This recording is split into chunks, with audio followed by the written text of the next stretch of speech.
A boy stood in a hallway asking himself why he ended up like this. A vase had been broken, and a woman with long dark hair was bowing and sincerely apologizing, begging for forgiveness. A man in armor called her an inferior wretch and demanded to know how she was going to take responsibility. The boy wondered if this could be a game event. The game in question was a console RPG called Brave Hearts, a fantasy RPG where the protagonist Liner stops a scheme to destroy the world. Although it had a 2D battle screen, the game had plenty of actions like specials, magic, and skills. The hidden dungeons, extra events, beautiful skills, and character dialogues were some of its best features. The boy had lost track of how many times he had played through it and was completely addicted.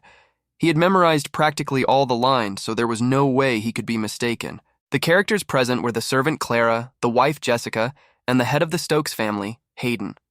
The boy questioned why the game characters were moving and whether any of this was real. He found it worrisome to be thrown into such a depressing event all of a sudden. He recognized this as one of the game's earlier events, a scenario where Clara, the mother of the main heroine, is executed by the oldest son of the Stokes family, Harold. In this scene, Harold was supposed to be embraced by his worried mother. Jessica was indeed holding him, telling him it was all right and that there was no need to worry anymore. The boy muttered that there was no way this was happening. Hayden declared that listening to Clara beg for her life was pointless and that he would purge her depraved life himself. The boy then told his father to wait. His body had moved on its own. He asked Hayden to allow him to execute Clara instead, saying he had learned new magic recently and wanted to make her his training dummy. He added that this was a better purpose for her than staining the room with inferior blood. Hayden laughed and said that sounded fun. He ordered Clara thrown into the dungeon, calling her a filthy half-breed and saying that even though they showed her sympathy by employing her, she could not even do one job decently. Jessica remarked that Clara was an inferior species and would be useful for Harold's magical experiments. The boy confirmed that even though he was much younger than in the original story, he had no doubt he had become Harold Stokes, the most despised character in Brave Hearts. Harold was doomed to die at the hands of Eustace, the last boss. He wondered why he had turned into Harold, whether he was possessed or just witnessing a realistic dream. As an ordinary university student, this should not be possible. Someone knocked on his door and his mouth answered on its own, telling the person to enter. He realized he would never normally say that. Harold's voice was expressing things without his control. An elderly man in a suit entered. The boy recognized him as Norman, a man so sensible he was given the nickname, the Conscience of the Stokes. Norman was the only saint in the Stokes family events. Norman asked if Harold had business with him. The boy just stared. Norman asked if Harold was not feeling well. The boy tried to say he was fine, but his voice came out forcefully insisting it was not a big deal at all. Norman pressed further, but the boy's mouth just repeated that he was fine. The boy realized that whatever he wanted to say was getting filtered into Harold's coarse way of talking, and it was killing any concern Norman was showing him. Norman then asked Harold to lighten the punishment imposed on Clara. The boy realized his mouth had said those cruel lines earlier entirely on its own. He had not intended any of it. He then remembered that according to the story, Clara is burned to death by Harold's magic. Clara's daughter Colette, left with no relatives, gets kicked out of Stokes' territory, and the protagonist Liner and his family protect her at the village she arrives at. Colette was the main heroine in the game. If he rescued Clara here, it would greatly deviate from the original story. He considered that if he had the power to alter history, he could become Liner's comrade. But if he did not have that power, his future would be pure darkness. He wanted to avoid death flags no matter what. If deviating from the story led to unpredictable developments, he could end up dying in ways the original story never had. He decided the best plan was to avoid changing any general scenarios and simply lead the conclusions into acceptable directions. His voice came out telling Norman that if he was thinking of saving Clara, he should go take action first and that he would listen afterwards. Norman thanked him and quickly left. The boy collapsed onto the bed, thinking he may have been too hasty. He briefly considered that dying here might return him to his own world, but quickly dismissed the idea. If it meant dying in the real world too, it would be pointless and too risky. He looked around Harold's room and found an empty life potion bottle and a red marble, items that matched the game. The books were written in Japanese, which meant he could read them. He decided that until he found a clue on how to escape, the best measure was to avoid terrible actions while following the script as Harold Stokes. He also wanted to confirm whether this world was truly the same as the one in Brave Hearts. He figured this room was the only source of information he had for now. He resolved to consult his knowledge of the original story and go fetch one more trump card, all in order to break his death flags. Harold arrived at the dungeon with a guard. He asked how many people were imprisoned within, and the guard answered that there should only be one. Harold said that was perfect. He ordered the guard to stay on watch outside so nobody would come in, then entered the dungeon alone, telling the guard he needed to speak with the prisoner. Harold found Clara behind bars and confirmed her full name, asking if she was Clara Ameller. Clara was startled and called out his name. Harold told her he was there for another matter, though it could also be the time for her execution if she so desired. He told her to answer his questions truthfully. Harold asked who else was in her family. Clara said she had one daughter named Colette. He asked what happened to the rest of her relatives. Clara explained that she had eloped with her husband, so she became estranged from her family, and her husband had died 3 years ago from an illness. Harold understood. That was why Colette had no other relatives besides her mother. He asked how old Colette was. Clara said 9. He asked if she had any experience with magic or martial arts. Clara said no. Harold was satisfied, noting the information lined up with the original story, and that he had also learned details not covered in the original scene. His plans were now finalized. He told Clara that was all and said goodbye. Clara called out for him to wait. She said that if she died, Colette would be left without a single relative, and she could not allow her to live on her own at that age. She begged Harold to please take care of Colette after she perished, insisting with tears that the child had done no wrong. Harold called her appearance unsightly, along with her foolishness for being seized by a meaningless fear. Clara was confused by what he meant. Harold walked away. He thought to himself that even though he had been trying to console her, that was the best he could manage with Harold's voice. He sighed, noting that he had almost cried in sympathy. Norman was waiting outside carrying items. Harold asked what they were. Norman presented a map of Stokes' territory and information about the settlements in and around it. Norman asked how Harold planned on saving the servant. Harold said the best option was to relocate Clara outside of Stokes' territory. Norman found this difficult to say, but explained it would mean yielding laborers and taxpayers to other nobles. Harold said that did not matter to him, and that fleeing somewhere the Stokes family had no influence was safest. Norman was shocked. Harold asked where a promising town might be. Norman pointed out Bloche village on the map. Harold recognized it as where the Liner family lived, and thought the likelihood of Colette and Liner meeting would be highest there. He asked if people could freely travel within other nobles' territories. Norman said there were no restrictions unless you were a merchant or noble, but Clara would need the bare minimum to survive in an unfamiliar land: necessary expenses, a wagon, if including her daughter, and a travel permit, which was an absolute pain to get. Norman reflected privately that he had always imagined Harold would be unconcerned like his parents. He realized Harold was putting in real thought for the people even at his young age. Norman figured that Harold's boasting about using Clara as a test subject for magic was meant to temporarily isolate her in a secure location. Harold had not shown disapproval toward evicting citizens because he simply wished to save her. Norman concluded that Harold had been taking actions to save Clara from the very beginning and resolved to give it his all as well. Norman explained that Hayden and his wife were elitists who believed in purebloods, looked down on anyone who was not a pureblood noble, and did not consider their citizens to be people. Harold pointed to another town on the map. Norman said they always needed additional workers during the harvest festival season, but the cost of living there was even higher than in Stokes' territory. Without a suitable environment for Clara to earn a stable income, it would not work. Norman thought to himself that if it was this boy, he would change the Stokes family. He believed Harold was likely their ray of hope. The next day, Harold went outside and practiced magic. He chanted an incantation and cast a spell called Flame Cram. A pillar of fire erupted from his hands. He was excited it worked, but realized the result was much worse than in the game. Still, he felt hyped about being able to use real magic, even though the chanting was embarrassing. He reminded himself it was not the time to get excited.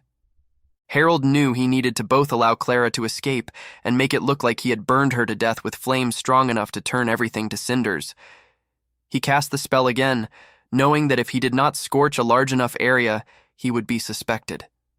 He kept practicing until satisfied, figuring that a flashy pillar of fire at the actual event would make a corpse burning to nothing seem normal.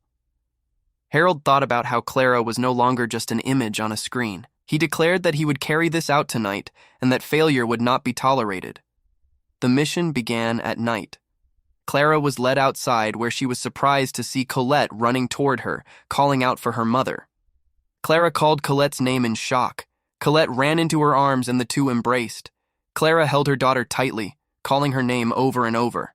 Harold watched from a distance. Harold gave the two of them a choice. 1. Die here. 2. Leave this land and start a new life outside of Stokes' territory. If they chose the latter, they would die here. They would no longer be able to return, and they would sever all relationships they had built up until now. Clara asked if Harold would really permit that. Harold's voice came out saying it would be easier and less of a pain for him to just kill them off, and told her to hurry up and choose. Clara paused, then apologized, saying she still desired to live together with her child. Harold muttered that it figured, and that otherwise everything he had put in up until now would come to nothing. Harold called Colette over. The girl was startled. Harold gave her something and told her to always keep it around her neck and never take it off. He said it was his condition for allowing the two of them to escape. He told Colette to understand this clearly. However, if she ever encountered a man who desired it, a more or less skillful man around the same age as her, she should give it to him. In exchange, she should make him promise to protect her. Colette was confused. Clara explained that Harold was telling her to give it to someone who would protect her. Colette said she understood. Harold told them to go already. Harold called the guards and ordered them to take Clara and Colette and join up with the wagon, then proceed as he had instructed. He reminded them to take extra care not to be discovered by any outsiders, as he had told them repeatedly. He added a note that it would end up very bad for the guards if the plan failed, so they should take good care of Clara and Colette. Harold then warned that if the plan failed, they should consider their lives non-existent. Clara expressed her sincerest gratitude to Harold. Norman commented that it had gotten chilly. Harold told Norman to head on back first. Norman obeyed. Harold stood alone and reflected on the gratitude Clara had given him, thinking that even if she thanked him for playing a part in the rescue, he could not feel proud about it. He recalled that Harold was the cause of this whole commotion in the first place. He had bumped into Clara while she was watering a flower bed and got all muddy after falling down. He thought it was a stupid incident. He figured it was fine if those two could live with peace of mind from that point on. He told himself it was time for his final duty. Norman walked away thinking that Harold must have been distressed somehow, and wondered if he should not have left him alone. He decided no. Harold would return to his usual self soon enough. He probably should not butt in too much. Harold returned to the site where Clara had been held. Norman appeared, having not gone back after all. Harold called out an unsightly face comment and then declared it was the end for Clara, casting flame cram. A massive pillar of fire erupted. Norman watched in silence. Harold sighed, noting that his lines had freely changed again, automatically adopting behavior from the original story. He was glad he had sent Norman back just in case. Laughing in scorn and talking to himself loudly about Clara, who was already long gone. If he were overheard by anyone, it would sound like he was the ultimate sadist. Harold then noticed Norman was still there and panicked internally, wondering if Norman had heard him. He asked Norman what he was doing there, saying he could have sworn he ordered him to head back first. Norman apologized. Harold told Norman to forget everything he saw happen today, or bring it with him to his grave without telling a soul for his entire life. He said he would not accept any answer besides yes. Norman wondered why Harold was trying to hide his frailty to such an extent. He quietly answered yes. Harold huffed and walked away. Norman reflected on what he had witnessed. He believed Harold had always persisted with a lonely battle. Harold treated his parents as poor role models, and while he had no real power right now, he avoided direct confrontation and tried to deceive their eyes. Harold also knew what sort of consequences would occur if he created friction with his parents, so he had chosen to deceive both his parents and the people in the estate. Norman wondered how much it hurt Harold, how painful it was for him to not be able to open up to anyone. Norman questioned why he himself, over the past 10 years, had never tried to get close to Harold and had never noticed his feelings. He resolved that he could not just brood over this. Even if he had to dedicate the rest of his life, he would make up for those 10 uneventful years, until the day arrived when the heart of that innocent boy was no longer tormented by the pretense of evil. Clara and Colette traveled by wagon through the night. A soldier asked Clara if she was awake and told her Bloche village was in sight. They would arrive before the sun fully rose, and suggested she rest until then. Clara thanked him for his concern, but said she would like to take in the scenery for now. The soldier said he understood that feeling. The soldiers discussed how they knew what Harold had been doing the day before, telling them to keep their mouths shut. Harold had gathered not only a horseman but soldiers as well, and had been running around since the morning preparing spare clothes, horses, and the wagon. Their orders were to leave Clara and Colette in Bloche village and then have one soldier take the wagon to the city of Leidsee. Harold had also told them to use as their travel permit a document he had gotten by demanding a sword be made by a blacksmith in Leidsee. They were to give the gold coins Harold received from his father to Clara as severance pay. One soldier was confused, asking if Harold had received those gold coins in order to buy a sword in Leidsee and whether he would still be able to purchase that important blade. Harold's voice had come out calling the soldier stupid and telling him to just buy some cheap sword instead. The wagon continued toward Bloche village as dawn approached. Someone was shocked to learn that Harold had scorched a girl so badly there was not even a corpse left. Harold's parents praised him, calling him superb and saying he was truly their proud son. They told him he had a talent for magic. Harold laughed and said they should suspect him even a little, adding that something like that was not really a big deal. Harold considered his rescue operation a success for now. He noted that although their real son had personally handled those girls, it did not feel like the gap with his parents would ever be filled, and there was no intention to fill it either. A boy named Zen burst into Harold's room, greeting him loudly. Harold coldly asked why he was there and told him it had nothing to do with him, ordering Zen to hurry and close the door. Zen was surprised by how cold Harold was being, and mentioned that he had accompanied Harold on the night of the final full moon, even though he had been on a wagon. Harold told him to be silent and not to thoughtlessly speak of that day's events, threatening that Zen would become monster feed if he did. Zen obeyed and noted to himself that Harold was not kicking him out. He thought that despite who Harold was, it felt like Harold could not care less about the difference in their statuses. Zen also noticed that Harold still seemed worried about him and properly remembered his name. Harold was thinking about the most effective amount of something when Zen noticed plants growing in the room. He listed their names, bell tubers, Bruna, and Gruto, and asked if Harold was growing them to eat. Harold threatened to cut up Zen's intestines and shove them into his stomach along with a flower pot, and asked if he should feed the plants to Zen instead. Zen quickly took a pass. Harold then pointed out that Zen's breeding method was a mess. He explained that he had mixed a certain substance with the water for some plants and not for others. Zen asked what it was. Harold held up a bottle and revealed it was a life potion. Zen had never heard of restorative medicines being used on crops before. Harold explained that using the life potion promoted plant growth and allowed the potential yield to increase. However, the plants without water mixed in would wither before bearing any fruit. He was therefore searching for the proper water ratio. Harold then tossed a piece of fruit to Zen and told him to eat it. Zen was shocked and asked if he was supposed to eat it raw. Harold told him that he was the one who had poked his head in and to feel free to curse his own careless actions. Zen groaned but then took a bite. He was stunned, exclaiming that it was sweeter than normal and insanely tasty. Harold noted that it seemed to have come out excellent. Harold thought to himself that it had not gone out exactly like the game's crafting system, but his life potion farming method had come quite far, and there was no reason not to take advantage of it. He recalled that he had known about the setting where the Stokes family imposed tyranny on their self-governed colony. but he did not have a clear picture of it until Norman brought him data. There had been many natural disasters in the Stokes territory over the last few years, and many farmers had been suffering from poor crop yields and heavy taxes. Harold noted that he could not predict when the populace's discontent might explode, so he needed to eliminate as many disadvantages as possible, though he could not care less how the Stokes family ended up.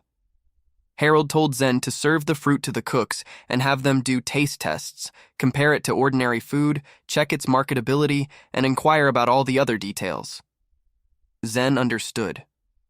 Harold also told him that if anyone asked where he got the produce or whose orders he was following, it was all a secret. Zen confirmed that he knew, calling Harold Harold-sama. Harold called him a troublesome guy as Zen eagerly ran off. Zen wondered to himself what Harold was so enthusiastic about. Harold then went outside and practiced swordsmanship in a courtyard. He swung his sword, called out instructions to himself about the right side, turned, and cut. He noted that he had gotten fairly used to Harold's body and wondered if Harold's physical specs were reasonably high. He recalled that Harold was a scumbag at heart, but was a somewhat superior character in battle and was generally strong in the war against Harold in the original story. He believed he was still a ways off, but if he kept training, there was plenty of chance to strengthen his magic and swordsmanship, and depending on his efforts, he could even get as good as the original story's version. He told himself that combat was essential to surviving this RPG world, and that living as Harold meant it would be hard to avoid every combat event in the main story. He also expected to confront the protagonist's party. With determination, he said to himself that he would do it, looking out over the territory landscape. The land around the territory showed barren, decaying nature, withered plants, dead-looking trees, and bare hills. At a traditional estate, someone mentioned the son of the Stokes family. A man apologized to a girl named Erica. She asked him not to apologize, calling him father. She told him that this was for the sake of saving their populace as well, and that protecting them was her responsibility as the daughter of the Sumeragi family. Her father explained that the miasma continued to spread, and 30% of the entire mountain had been devoured. New cases of citizens turning ill were appearing as a result. If the decay continued and they lost their forestry industry, they would not be able to sustain Sumeragi normally. He said it was regrettable, but in order to receive support for their economy, they had no choice but to sacrifice their daughter. He apologized to Erica again. A servant named Yuno approached Erica, but Erica told her it was fine and asked to be left alone. Yuno obeyed and stepped away. Erica thought to herself that she was powerless and that worrying about herself would not save anything. She accepted that this was all she could give for the sake of her people. Harold called a woman with glasses to a meeting room, with Zen and an older man named Norman also present. Harold told her that she had a copy of the statement of revenues and expenses that she had drafted. The woman asked if there were any major errors in the statement. Harold said there were not. He told her not to worry, and that he had not called her out to cause trouble with her or anything. Harold then stated that over the last few years, the Stokes family's finances had been sinking into the red. The biggest reason was his parents' extravagance to make themselves look good. They were compensating with the family's inheritances and heavy taxes, but that too would not be able to last. It was only increasing the burden on the citizens. Harold asked if she disagreed with this opinion. The woman admitted that there was that sort of trend. Harold added that people who had to close down their farms due to financial difficulty and immigrants from the Stokes territory had both been increasing. He confirmed it and said that at this rate, the Stokes family would eventually collapse. He added that it was not that bad yet, but it was an emergency. The woman cautioned Harold not to say such a thing, warning that if someone were to overhear them, they might misinterpret it as an intention to rebel. Harold laughed and said that for a bastard like her, he thought the Stokes family crumbling would be beneficial. The woman was taken aback. Harold said that at any rate, the populace needed help. He stated that particularly the agricultural sector needed increased returns, or he envisioned bankruptcy. Therefore, he had called upon her, a bastard who was their inspector for the agricultural sector. He addressed her as Jake. Jake asked what he meant. Harold called for Zen, who cheerfully brought in a basket of produce and placed it in front of Jake. Jake asked what these were. Zen told her not to say a thing and to just relish Harold's handmade red Groot. Harold angrily told Zen to stop butting in and asked if he wanted to become fertilizer. Zen apologized. Jake looked at the basket and asked if this was made by Harold. She picked one up, took a bite, and was shocked that it was sweet. Zen proudly agreed, saying he knew. Harold asked Zen why the hell he was acting proud. Harold told Jake that the red groot was a crop he had raised using a proprietary technique. He ordered her to spread the technique and give him her assistance. Jake asked why her. Harold explained that it would naturally have a cost to implement, and that she would be able to determine whether or not certain equipment could be installed, and also calculate the necessary cost. Jake said that if it was possible to improve their current situation, she would like to assist to the best of her ability. However, she could not readily agree until she had heard the full story. Harold guessed that was a natural response, noting that if it were his father, she would probably anger him, and in the worst case, get sent to the dungeon. Jake and Zen chuckled at that. Harold told Jake not to be like another Zen, because if so, his worries would increase. He told her to use her head as well, calling her an idiot. Zen asked what Harold meant by that. Harold held up a bottle and said it was the key. He told Jake that as she wished, he would explain. Harold described the LP farming method, a farming technique where crops were dosed with life potions. He said they would share the method with several farmers and begin testing it on portions of their fields. The biggest reason for following this system was to water down any financial risk if it failed. Even if the LP farming method was a success, they would try to limit the spread of economic disparity between the farmers as much as possible. They would combine several farms together and also provide relief for farmers who could not allocate more land for the method. Moreover, the Stokes family's large reserve of life potions should be enough to manage, since most of them had expired and were slated for disposal anyway. This meant they would not need an initial investment. In addition, any failure would be small scale. If a failure proved fatal, they would still limit the damage. Harold also explained that the greatest feature of the LP farming method was its growth rate. Depending on the amount of life potion used and the type of crop, there were differences in size and taste, but the growth rate was abnormally fast. With Red Groot, it usually took 2 months to be ready for harvest, but by using the LP farming method, it bore fruit in just 5 to 7 days. Jake was stunned that they could harvest in a mere 5 days. Harold cautioned that they could not let it go too well because of that speed. He feared that if cheap, high-quality goods populated the market, it would disrupt it, crushing farmers outside of Stokes' territory. Harold said his own safety was paramount. Jake and Norman looked puzzled.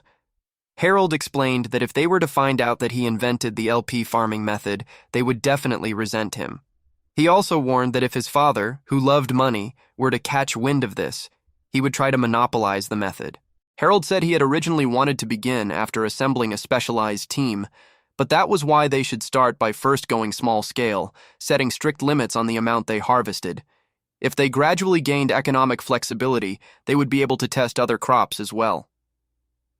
Harold noticed Jake, Norman, and Zen staring at him blankly and snapped at them, asking if they enjoyed giving stupid looks to people. Norman apologized, saying he was just a little surprised by the details Harold was sharing.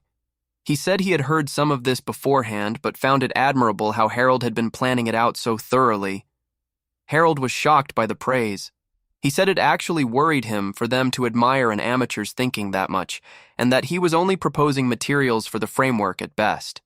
He said he had wanted to rely on the two of them to fill in the specifics. Harold told them he did not want yes men, and that if they felt something was off, they should advise him without omission. Norman and Jake understood. Jake thought to herself that Harold had discovered a groundbreaking cultivation method that surpassed history at his age, had the brain to work out sensible policies, and without conceit, had an insatiable ambition that showed no mercy to himself. She noted that he paid no heed to the money or honor he could gain, and was set on strong feelings of striving to help the populace. She believed he also possessed deep compassion, and that Harold had what it takes to be a leader.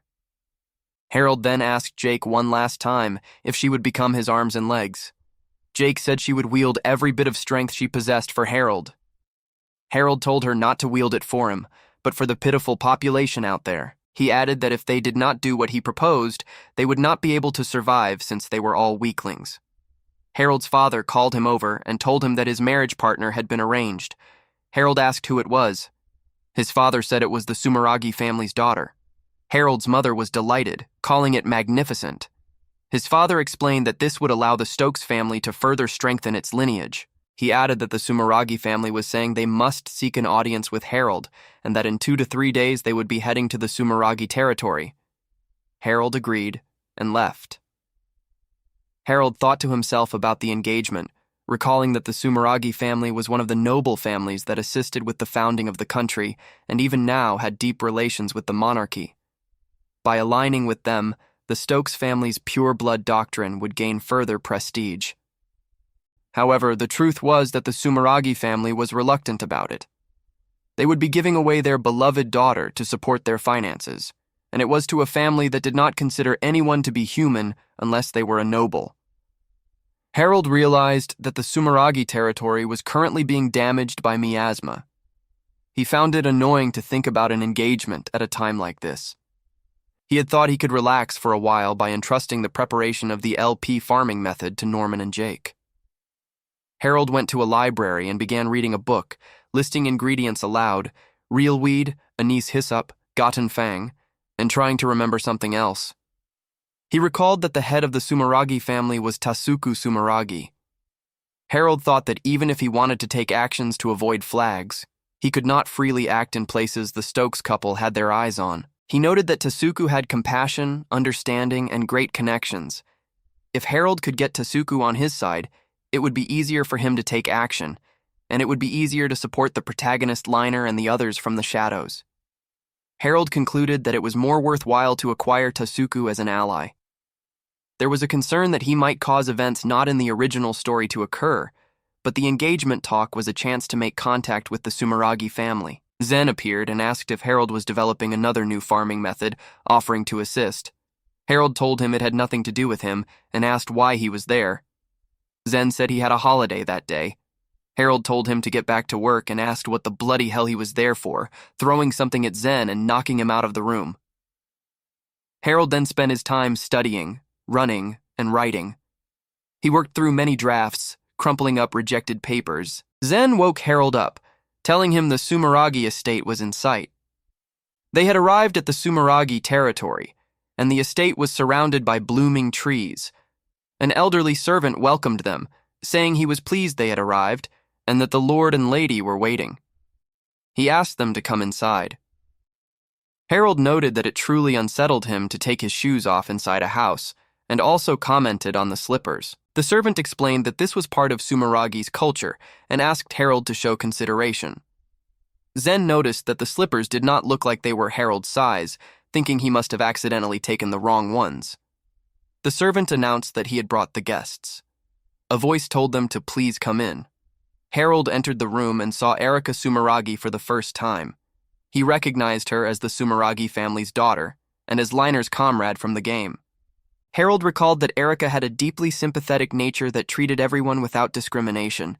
She was so kind that she even shed tears for monsters. The only one Erika hated was Harold. However, feeling obligated for the Stokes family's financial support, she could not turn her back on him to the bitter end. Harold thought that Erika was the one person he should be most cautious about. He wondered what would happen if Erika, with her overwhelming kindness, gained good judgment and common sense, and then agreed to an engagement with a Harold who was no longer going down the path of evil. If that was all that happened, it should still be fine. However, if she did not become a comrade of the protagonist Liner because of that, Harold absolutely could not allow it. Erika was the protagonist party's precious healer, and without her, the difficulty of their conquests would change. Even if Harold avoided every death flag, if Liner could not beat the last boss and the world was destroyed, it was out of the question. Harold resolved that he needed to get Erika's positive impression of him to be at the absolute minimum.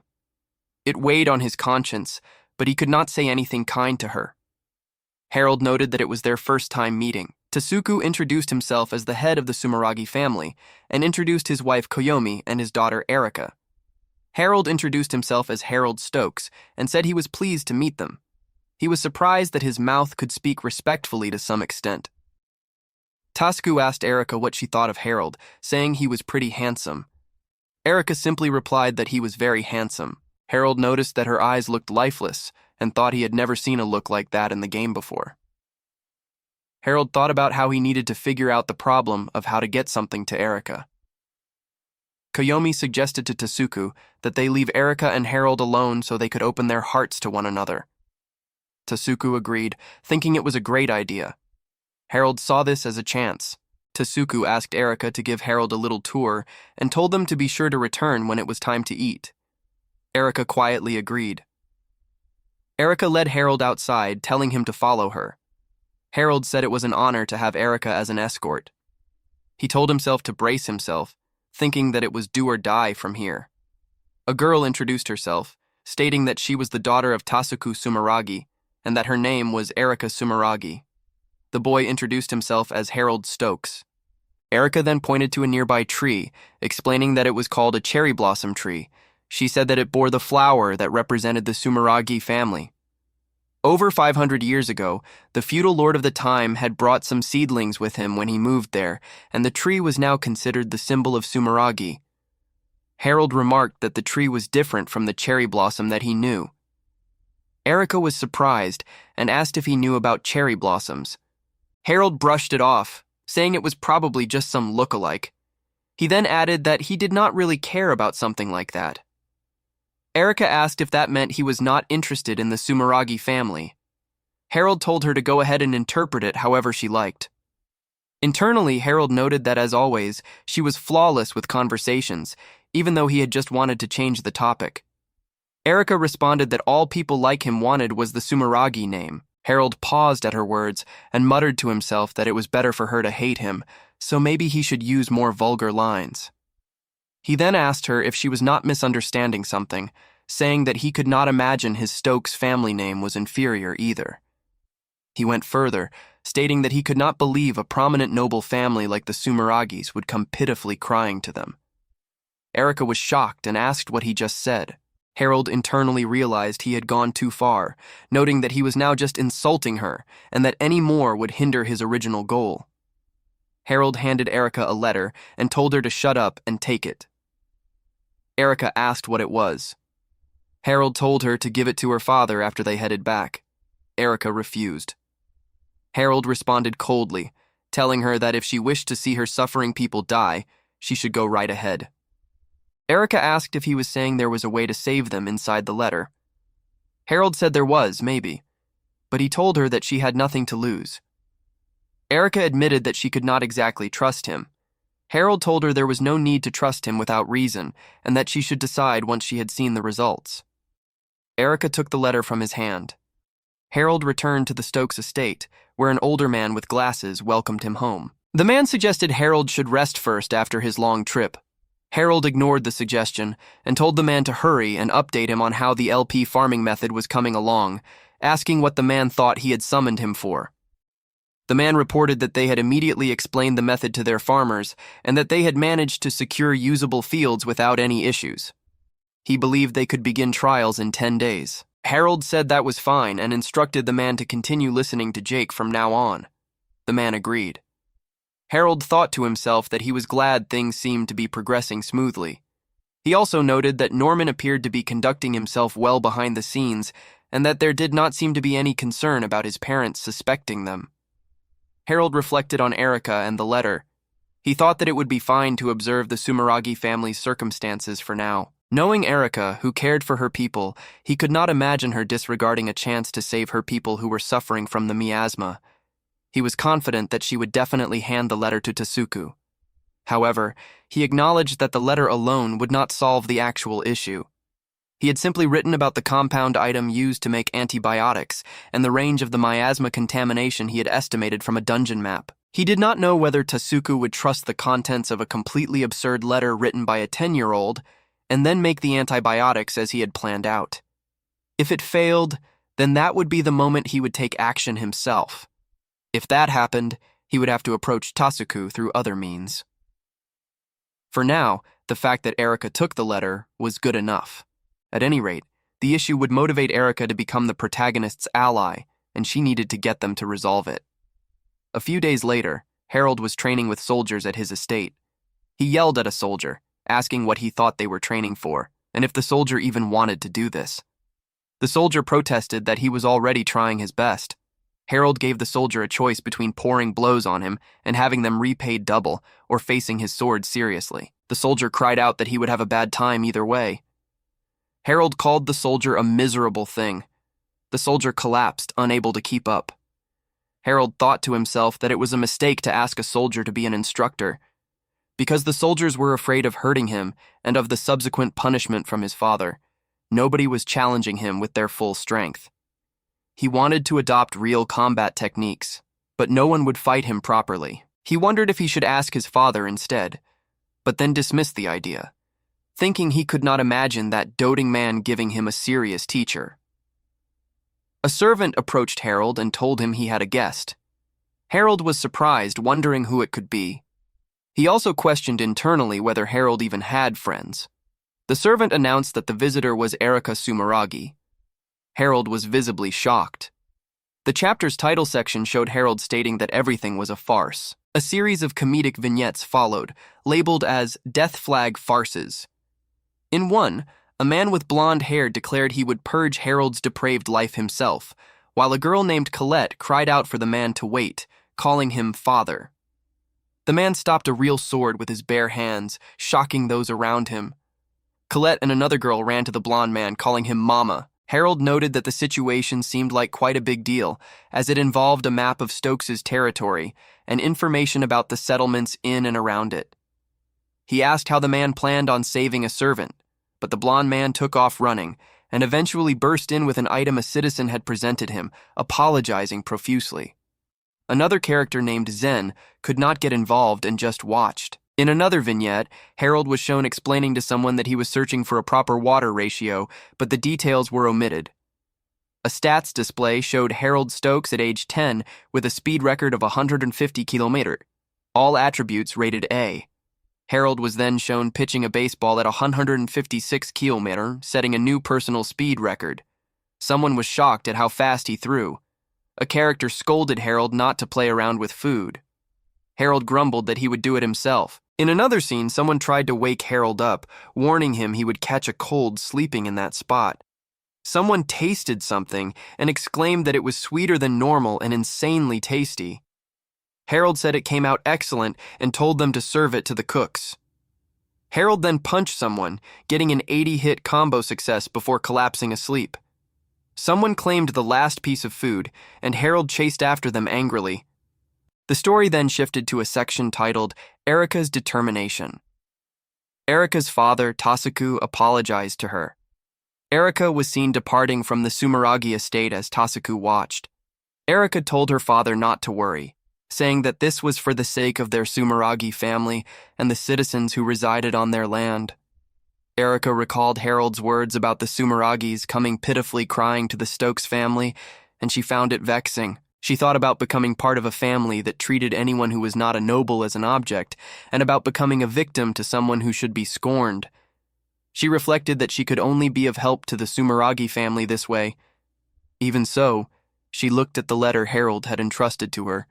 She presented it to her father, telling him that Harold had entrusted her with the letter and asked her to hand it to him once they returned. She told her father that if there was even the slightest chance to save the citizens who were suffering, then she would swallow down any disgrace that came her way. Harold greeted Erika by asking why she was there. Erika suggested that his first response in this situation should have been to apologize for keeping her waiting. Harold told her that unlike her, he did not have free time, and that she should be thankful he even showed his face at all. Erika admitted that it was certainly her fault for visiting all of a sudden. Harold sighed and dismissed a servant with a wave. He sat down and told Erika to hurry and tell him what she wanted. Erika bowed and said that firstly, she would like to extend her gratitude on behalf of the Sumeragi family. She explained that they had managed to save many of their citizens and that they were truly thankful. Harold internally noted that this meant Tasuku had made the antibiotics, and they were effective, and that he had acted a lot faster than expected. Harold scoffed and remarked that the Sumeragis were driven to the wall quite hard for them to jump at something bootleg like that. Erica confirmed that it was as he said and that the Sumeragis were out of options right now. Harold told her not to misunderstand, stating that what he had suggested to them was merely a makeshift remedy. He warned that it could not serve as a fundamental solution and that there might be side effects.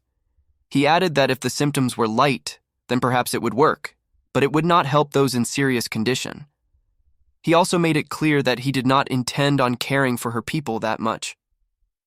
Erica understood that Harold was saying his medicine would not completely cure them, and she replied that was only natural, of course. Erica thought to herself about the situation. She and Harold had been engaged for political reasons, and as long as the Stokes family was granted some honor, they would maintain face. Yet Harold had gone out of his way to make the medicine. She wondered when he had done it, and whether it was after the engagement was decided. She questioned how he could have developed the medicine in just a few days, even though the Sumeragis had thoroughly investigated and still could not find a solution. She wondered if there were clinical cases being conducted somewhere. She asked herself just how he had done it. Harold asked if that was all she was there for. Erica said there was more and that she had been entrusted with a letter from her father for Harold. Harold thought to himself that Erica had been sent as a messenger after all, and that Tasuku must have thought a letter on its own would be insincere. Harold read the letter from Tasuku, which expressed deep gratitude for helping their people, and stated that it was inexcusable to only express it in writing. Harold noted that the letter also reported on the antibiotics' effects, mentioning that there had not yet been any side effects, but that patients taking it for a long time or in large doses would be carefully observed. Harold thought to himself that it was remarkable the medicine had taken effect so soon. The letter continued with a postscript. Tasuku wrote that as Harold was also aware, the Sumeragi territory was currently suffering from a strange condition, and they were pressured with dealing with it.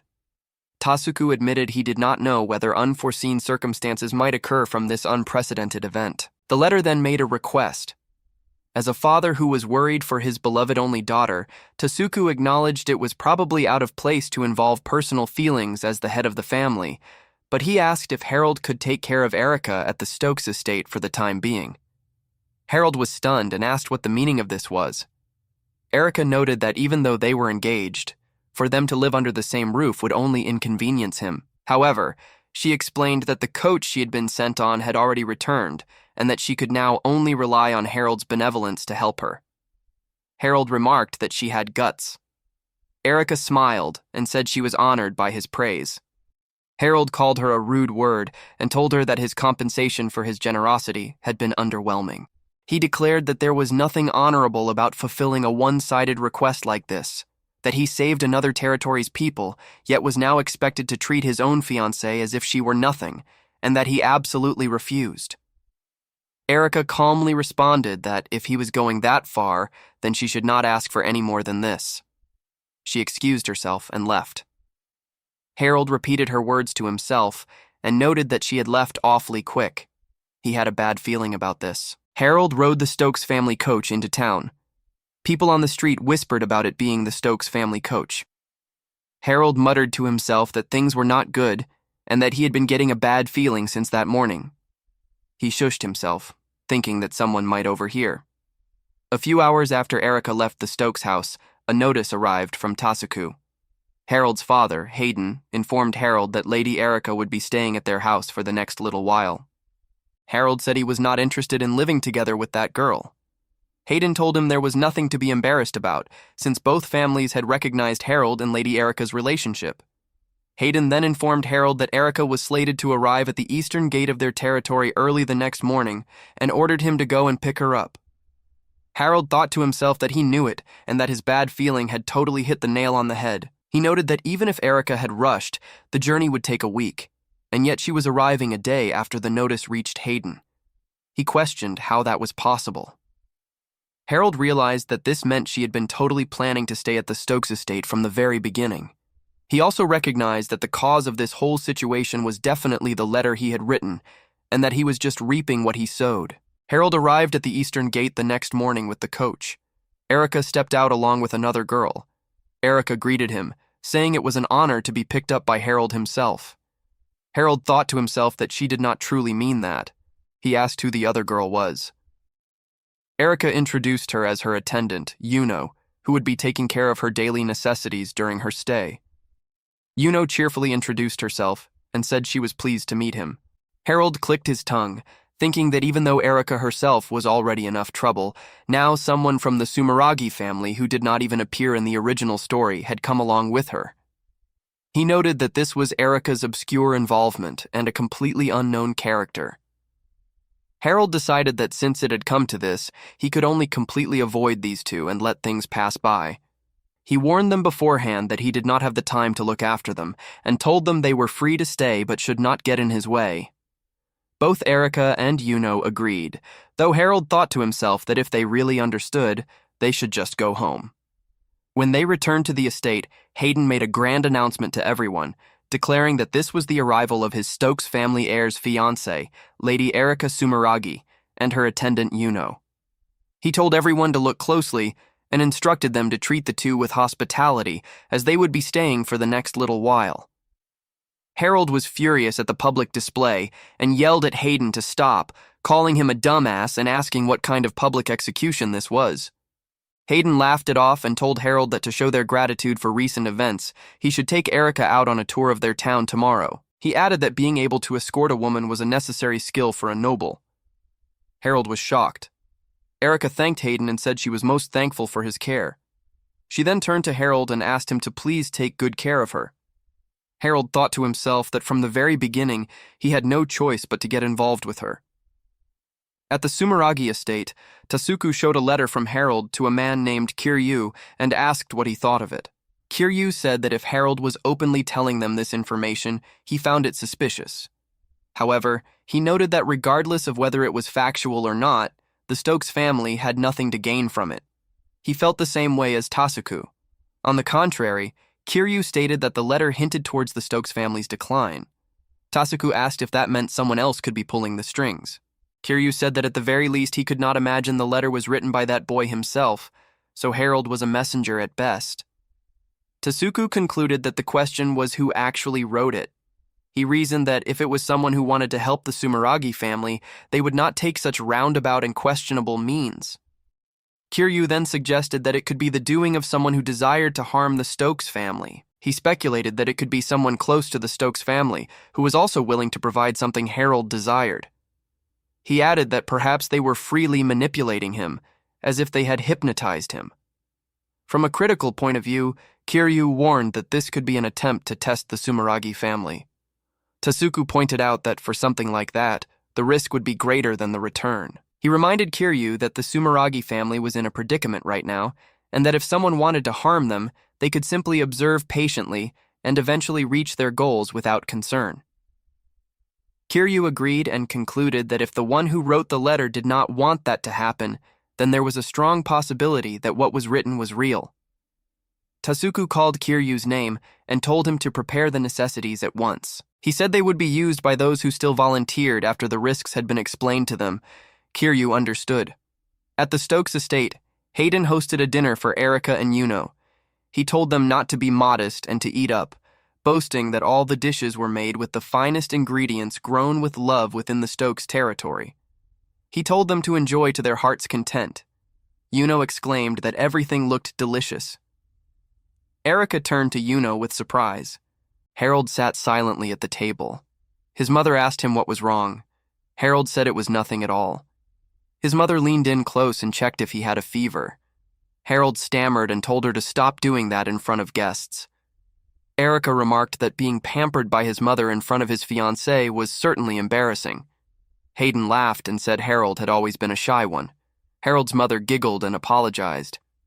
Harold snapped back, asking why the two of them were talking as if he was the only one who stood to lose, and told them that they should be the ones embarrassed for being lovey-dovey in front of their son and guests. Erica watched the scene silently. Harold stormed off, yelling that every bloody one of them was disgraceful. He wanted to leave that place as soon as possible. That night, in her room, Erica unpacked while talking with Yuno. Erica mentioned that she had heard about Harold before, and that he seemed to be a rather rebellious boy.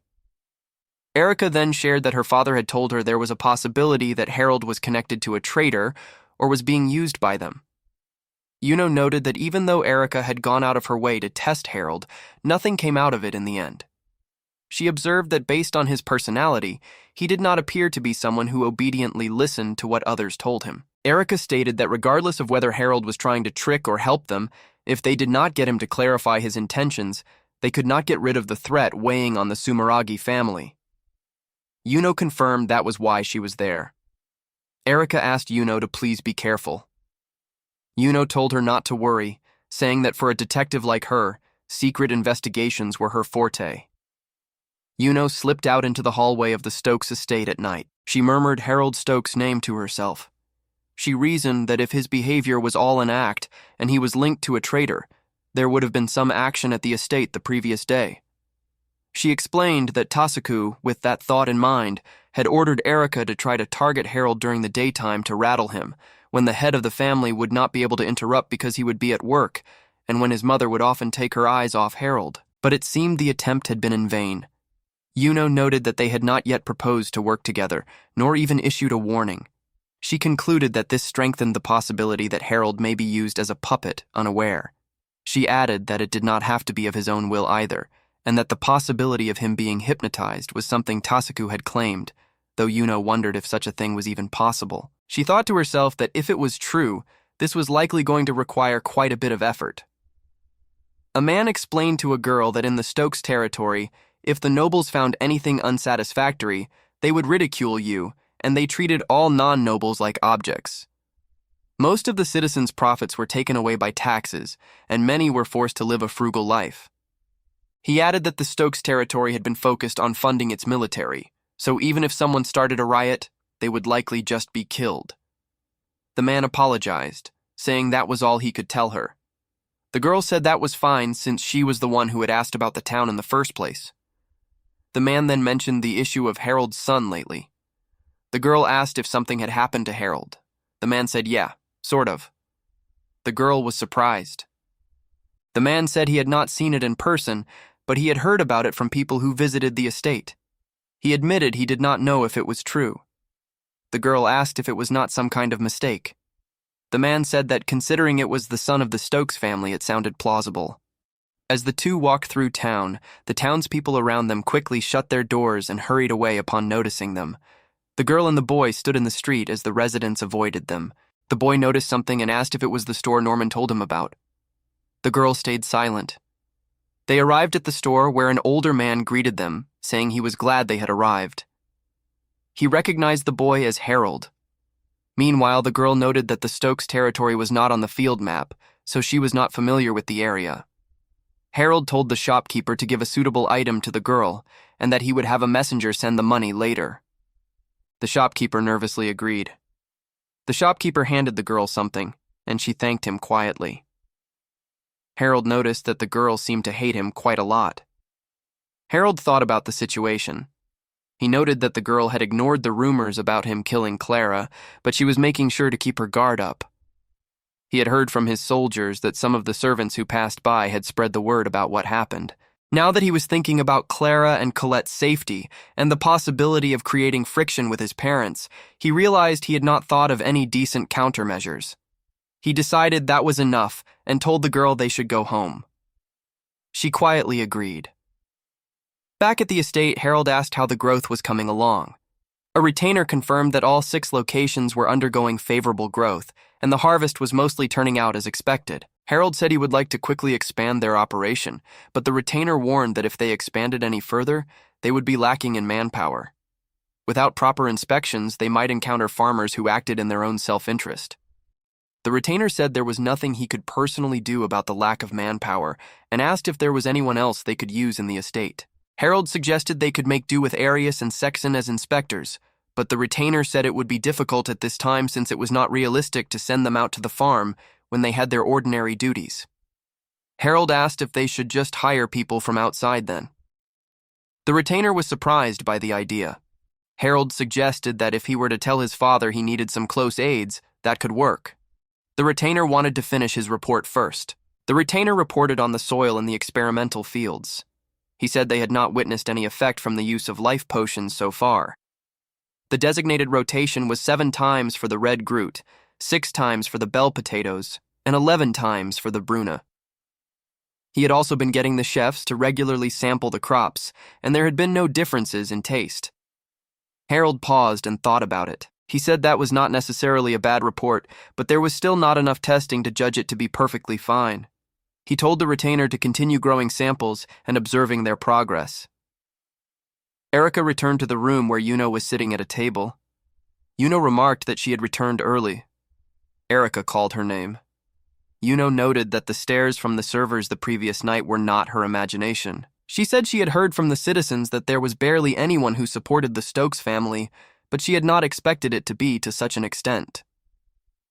Erica said she was sure those stares were out of pity for her as Harold's fiancée. Yuno confirmed that the hatred toward the Stokes family was not ordinary, but based on what she had heard, it was only natural. She added that once you brought up one matter, you got 10 or 20 more complaints back. Erica said it sounded like Yuno's investigations were going smoothly then. Yuno hesitated and said there was one story that had caught her attention. Erica asked what it was. Yuno told Erica that recently, it seemed Harold had used magic to burn a servant and her family into ashes. Erica was shocked.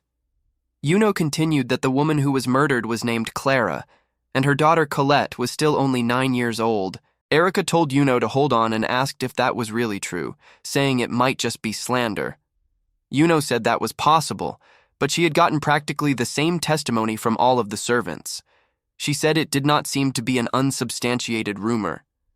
Erica was stunned. Erica recalled that Harold loathed her and insulted the weak. But even so, he had found them a ray of hope to save Sumeragi's people. She had wondered whether Harold might have been different from his parents, and yet this was what she was hearing. Yuno told Erica that she would continue to spy on Harold, but from now on, she asked Erica to please avoid being alone together with Harold, since they could never know whether something might happen. Erica quietly agreed that she understood. Yuno hugged Erica and told her it would be fine, reassuring her that she was there for her. Erica recalled how Yuno had said it would be fine. Harold was in a room surrounded by scattered papers and documents, and he also said it would be fine.